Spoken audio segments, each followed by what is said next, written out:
Hi, this is Dorie Clark. I am here with Newsweek's weekly live interview show, Better, and our special guest this week is Rachel Sussman.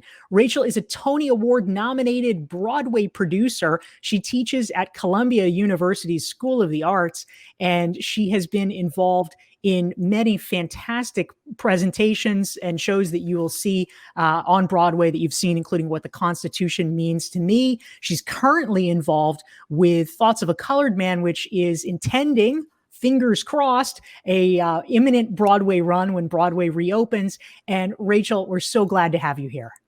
Thank you so much, Dorie. I'm honored to be here. Well, thank you.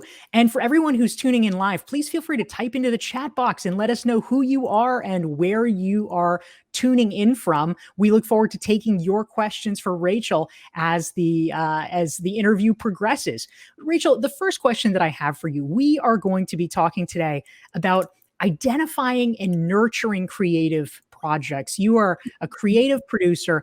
And one of the questions that I have, which I think is always one of the most interesting aspects of theatrical presentations, and also to tell the truth, there's a lot of business parallels with startups and things like this. Oftentimes, a show, a concept, an idea starts out, and to tell the truth, it's actually not very good. But then over time, it sometimes becomes something very different and becomes something very good. And so I would love to hear your thoughts. How do you go about identifying whether there is a worthy seed inside something? How do you know if it's just a bad idea, period, or if it is not a good idea yet? That's such a good question, Dorie. I feel like so often there are projects that are not quite ready. And yet, if you as a producer see something in it, a kernel of potential, it's worthwhile to you. And for me, I teach often and I work with educational initiative I co-founded called The Business of Broadway, where we have a class on creative development. And we actually talk about this very thing. And the thing that I feel so strongly is art is subjective. And how beautiful is that, right? Because everyone has their own taste. There's no such thing as good or bad. There is just more or less interesting to you personally. So the idea that something is not compelling to you as a producer, then you don't take it on. But if there is something in it that's calling you and you want to be able to suss it out, as it were, then you can go and get involved in that collaboration. And so the thing that I always see as foundational to being a creative producer, to being a producer, if you don't identify as one who is creative, to being an artist, to honestly being a human being in the world, is you have to articulate for yourself, what moves me? What kind of work, what kind of art do I gravitate toward? And you can recognize your own aesthetic. And whatever you love is exactly right for you, because it's all subjective, as I said, at the end of the day. And the thing that's really wonderful, if you really consider your formative, theater going experiences, for me as a person who works in this industry, what you'll find is the things that you loved and you still remember as oh, this was the show that made me want to get involved in theater. That taste doesn't change drastically. It will be refined and it will evolve, but on the whole, those are the things that sort of make up who you are as an artist and as a producer. And they inform whatever kind of work you're drawn to as you continue to grow in the industry. And so for me, I always think of it as, is there something in this that aesthetically connects with the kind of work I love? Is it in terms of the themes, in terms of the characters, in terms of the style or tone? And if there's something there that I find compelling and I can't get it out of my head, I'll go and investigate it and see, right? Because you also have to ensure that artist, if you're going to be working with a generative artist on a project, that they're willing to trust in a collaboration with you and hear you as an outside voice, because the producer is not the writer of the show, and willing to sort of think a little more expansively about what's possible for their show, and trust that the producer's idea for potential is worth exploring. Yeah, that's really interesting. Thank you very much, Rachel. And I just want to greet some of the great viewers who are tuning in. We have Brittany from Atlanta, Gaurav from India, Dee is here from Calgary, Julie's in the house from Las Vegas, Carolyn in Maryland. Oh, that's a nice rhyme. Begum from Turkey, Isabella from New Haven, Gladstone is here. We're so glad to have all of you guys and more. So please, say hi. Let us know where you're viewing from in the chat box. We're here with Rachel Sussman, Tony Award nominated producer.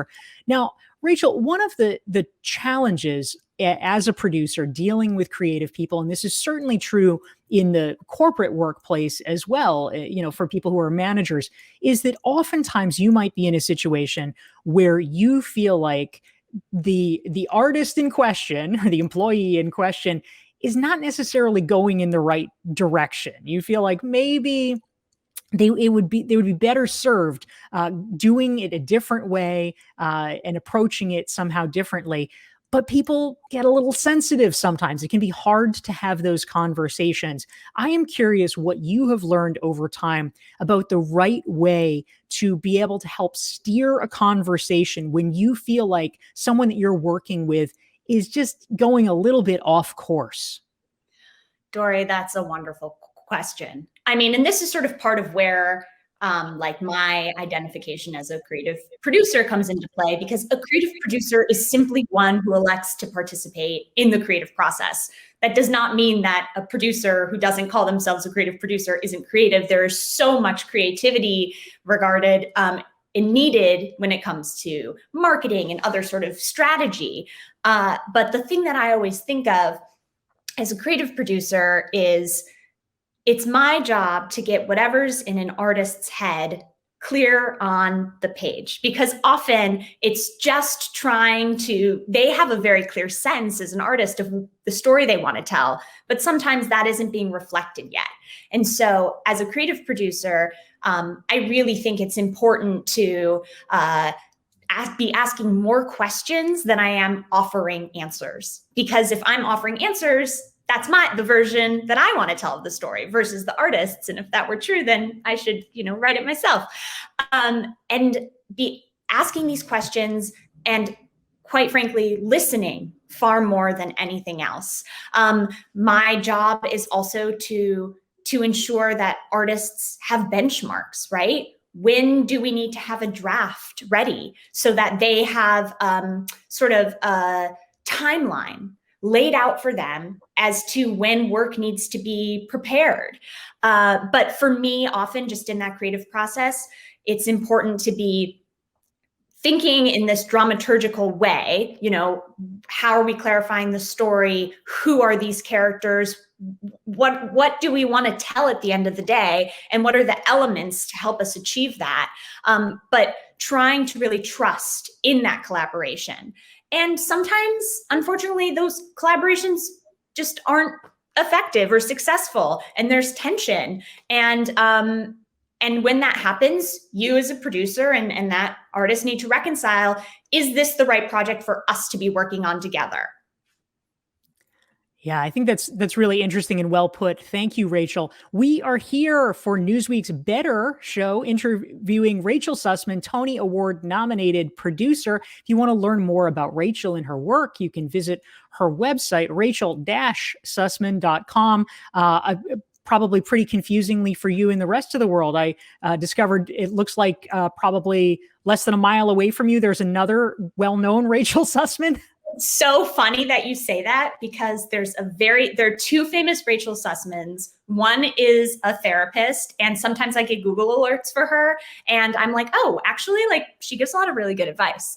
And there's also a very famous photographer named Rachel Sussman, and she and I have over the years gotten emails meant for the other, and so we've connected and sort of had this funny moment. And she's also in the arts, so it's been very funny, which is why I typically go by Suss, my last name, because also Rachel's very common, and my social media handles are Rach Suss, just to try and delineate from the other Rachel Sussmans out there.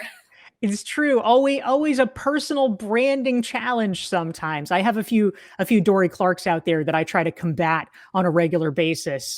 There's a quilter. I try to make sure that quilter doesn't rise in the SEO ratings, keeping her down. Oh, no quilting allowed. No, no. There's one that sells grills in Maine. Nope, not going to hear from her.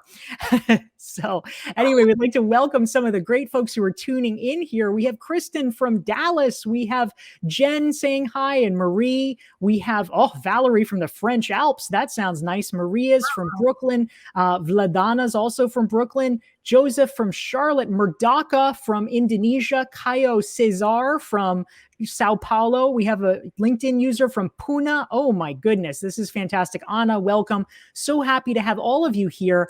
And Rachel, something that I would love to ask about during the course of the pandemic, one of the things that frankly all of us have had to learn from and adapt to is being able to do things quickly. We don't have a lot of planning time. We have to think creatively and think on our feet. And so you were involved in a project that I'd love it if you could tell us a little bit more about. It was called the Saturday Night Seder. It made quite a splash.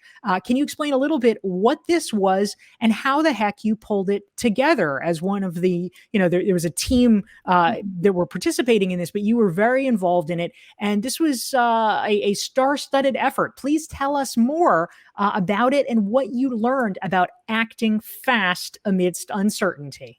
Oh, absolutely. So the Saturday Night Seder, I'm so glad you brought it up because it is actually still Passover right now. And I've been reconnecting with our whole crew, and we've been doing a number of events to continue to raise money for the CDC Foundation. So the Saturday Night Seder began it aired in April of 2020, excuse me. And I got a call from Benj Pasek, who many of you may know. He is a brilliant composer of La La Land, Dear Evan Hansen. And he called me up. He's also Jewish. And he said, listen, I'm thinking about doing a Seder because his company Story Course had already produced a sort of like live interactive Seder event in the before times. And he said, I'm looking to get some producers involved to help me make this happen. Are you interested?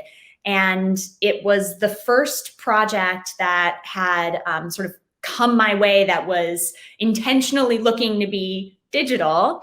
And I said, I know a little bit about the digital space. I'd love to learn more, sure. And it ended up being a retelling of the Passover story, which is the Exodus story, with all these extraordinary celebrities involved.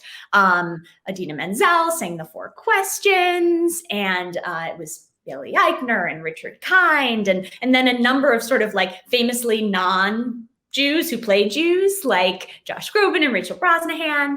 And they wrote a few original songs and performed. Shoshana Bean and Cynthia Erivo performed When You Believe from The Prince of Egypt. And it's about 70 minutes. It's on YouTube. You can still watch it. And it was a benefit for the CDC Foundation because we were so early. It's hard now to think about it, but looking back, we didn't know anything at the end of March, early April about the pandemic. There was so much that was unknown, and we didn't know when it would end. All we knew is we weren't supposed to gather for Passover, which is a holiday that you traditionally spend with your family and your community.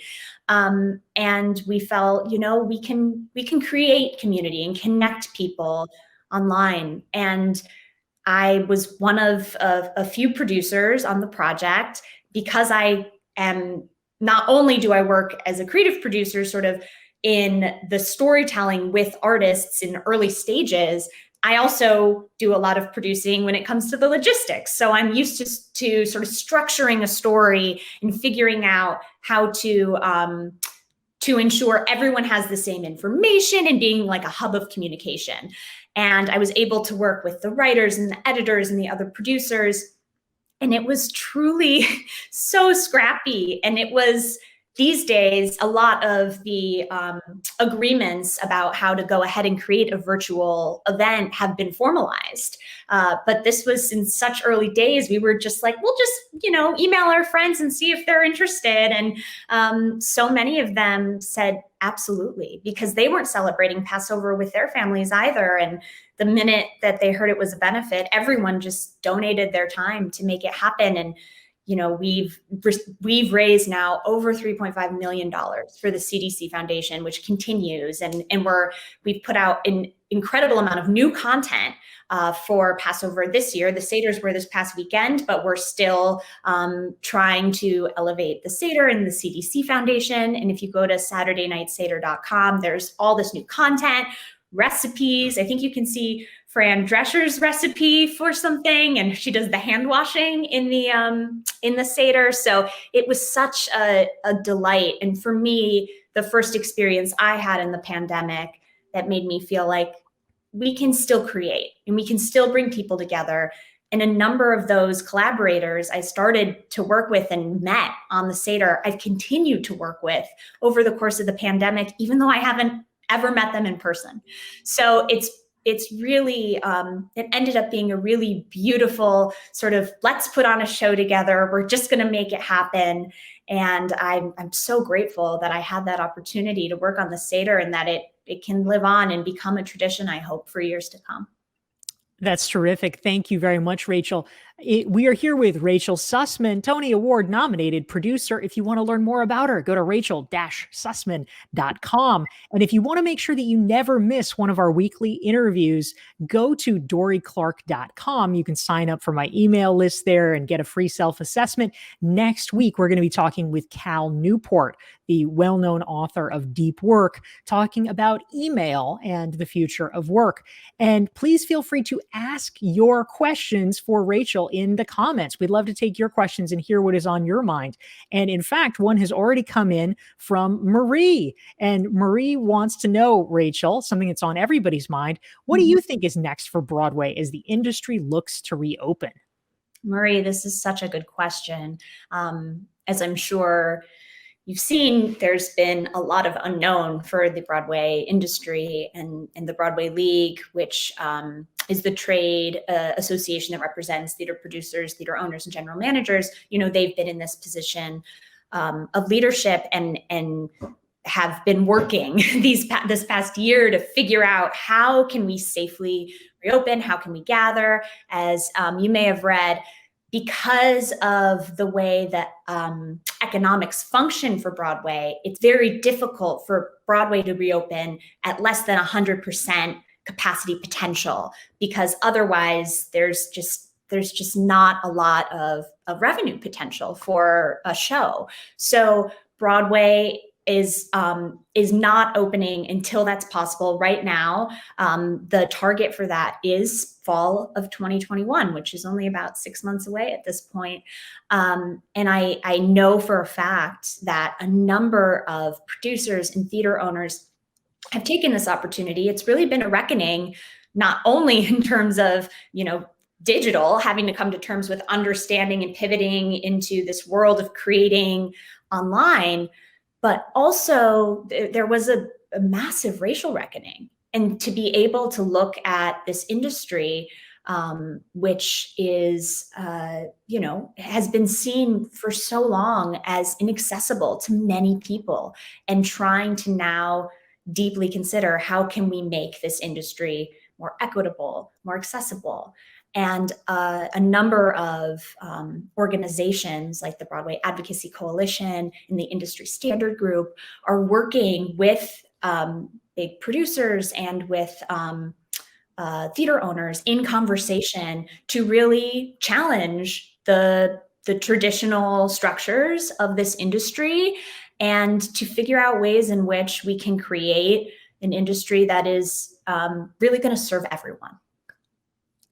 Thank you, Rachel. That's great. Again, please ask your questions about identifying and nurturing creative projects or any Broadway or workplace adjacent question that you think Rachel Sussman can answer in the chat box. We're excited to see what's on your mind and to take your questions. And one came in, Rachel, from Anna, and I don't even know where you're going to take this, but I'm excited to see. She wants to know, how can a woman create a series of audacious takeovers during this chaotic era? Yeah, let's go there, Anna. Let's talk about audacious takeovers. Oh What my do you God. think of that, Rachel? Anna, this is an extraordinary question.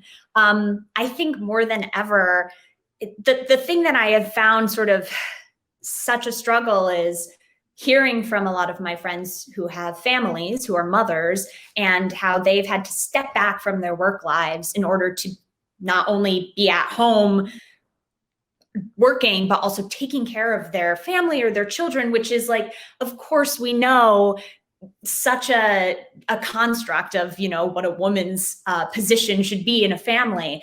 And I've also, so like, that's one of the end of the spectrum. And there have been all these studies that have come out saying like, you know, women are stepping back from the work life.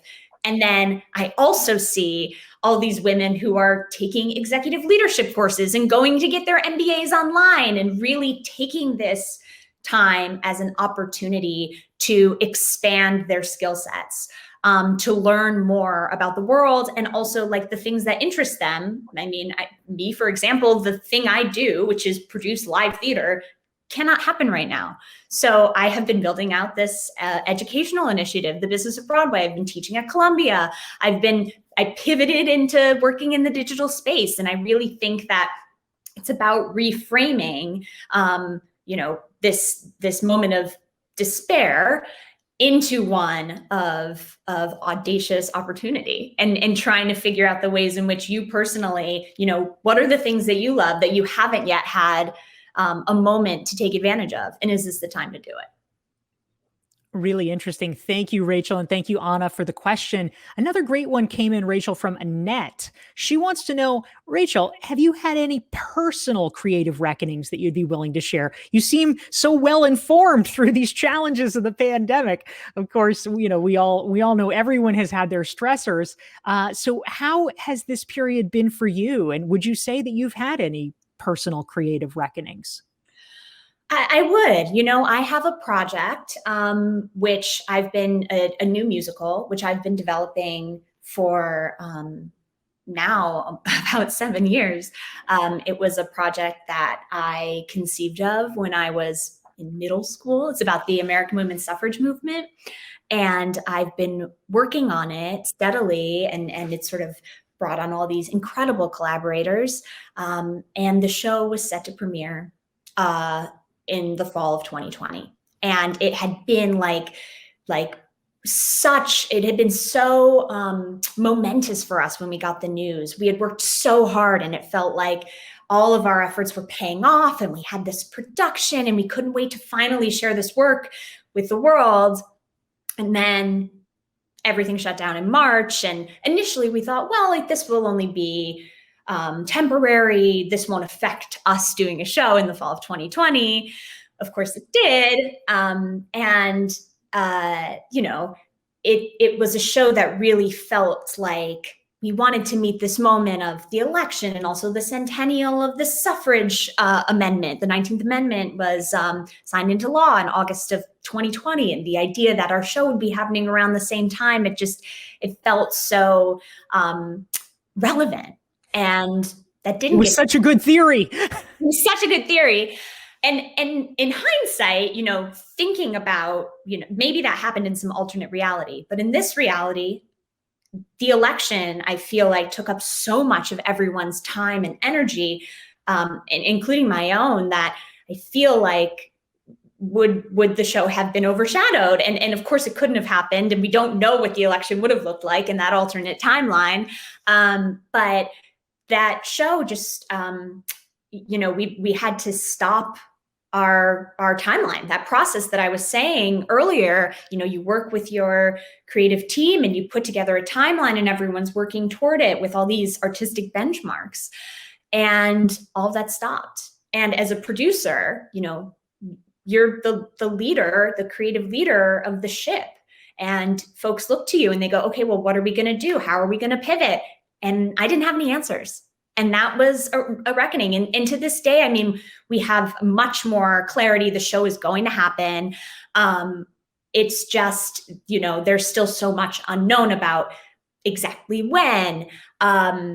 However, I feel like it was for me both a creative and a personal reckoning as a person who is often in that position of leadership to say, I actually don't know. And to allow myself to be that honest, because so much of collaboration is based on transparency. And instead of saying, well, we're working and we're going to try and make this and that happen. And then if none of that had come true, I wouldn't have wanted my creatives to feel like I hadn't managed their expectations appropriately, because that's my job at the end of the day. And that was a real struggle to say, I don't know, and to still not know, but we've come out, here we are, a year into the pandemic, and now having a little bit more clarity, I can tell you that show will happen. It will be at the Public Theater, and it hopefully will know more about exactly when soon. That's great. Thank you, Rachel. I think a lot of folks, certainly in the theatrical and creative world, but also the business world, can really relate to that feeling of wanting to be able to give guidance and clarity to your employees, and just sometimes not being able to if you don't know the answers, and finding a way to exist within that uncertainty. So thank you for sharing that. Again, we're here with Rachel Sussman. You can learn more about her here, rachel-sussman.com. And if you want to make sure you never miss one of these weekly Thursday shows, follow me on LinkedIn. Go to dorieclark.com/LinkedIn and you will get notifications about it. You can sign up for my LinkedIn newsletter there. So we have time for probably just a couple more questions, Rachel. A great one came in. I know you're passionate about LGBT issues. Angie wants to know, what are some ways people are working to increase trans visibility and representation in theater or stage? Do you have any quick thoughts or comments about that? Well, I can say that I have a producing partner who I actually worked with as a co-producer on What the Constitution Means to Me, JJ Maley, who's an extraordinary artist. And they are really working actively in the space as a multi-hyphenated artist, which I also applaud so much. I feel like folks were multi-hyphenated prior to the pandemic, but now it's become so much more normalized that, of course, you're not just a producer or just a director or just an actor. You can do it all, and why wouldn't you? And so they've been working very actively in the space, as well as the extraordinary director, artistic director, activist leader, Shakina Nafak, who had her play, The Butterfly Club, just nominated for a Drama League Award. It was supposed to be at Williamstown, and it stars an almost entirely trans female cast. And it was, instead of premiering at Williamstown because of the shutdown, they pivoted and created an audio version of the play, which was produced by Audible. And you can actually listen to it. And Shakina is an extraordinary artist who is actually actively working. And yesterday, of course, was Trans Visibility Day. And she has put out a lot of tools in terms of how to donate and where to go to help promote trans visibility, and also elevate trans artists who are working in the theatrical space. Wonderful. Thank you for that. And I've actually listened on Audible to Shakina's play, which is terrific. So good shout out. And I think we probably have time for one more question, Rachel. Let's hear from Gina Cox. Gina says that she's a fan of storytelling, but she is hindered, sadly, by all of the wonderful letters after her name. And she tends to speak in academic language. Any tips for sourcing stories quickly, or perhaps just becoming that much better at knowing how to tell them? What do you think? Yeah, absolutely. I mean, something that I sort of live by in our Business of Broadway School of Thought is this idea of ABS, which is always be scouting. And we mean that both in terms of work, content, but also artists, because there's no way of really knowing when inspiration is going to strike. So I think back to what I had said earlier, once you have a lot of clarity for yourself of your own personal aesthetic, and are able to take a moment to really consider, what story do I want to tell? What are the stories that I feel like need to be told, that I am sort of the conduit as a producer for helping to bring to life? If you're able to sort of ask that question and then to use that as a lens for which starting to scout, it will help to really distill for you the kinds of projects and the kinds of artists that you personally want to be working with. Fantastic. Rachel Sussman, it's a pleasure to be here with you. Again, we're here with Rachel Sussman, Tony Award nominated producer. You can learn more right here, and make sure you never miss one of our weekly Better series by following me at dorieclark.com/LI for LinkedIn. And thank you all for tuning in. Rachel, we're so pleased to have you here. Thank you, Dorie. It was so wonderful to be here with you. Thank you. Take care, everyone, and we will see you next Thursday.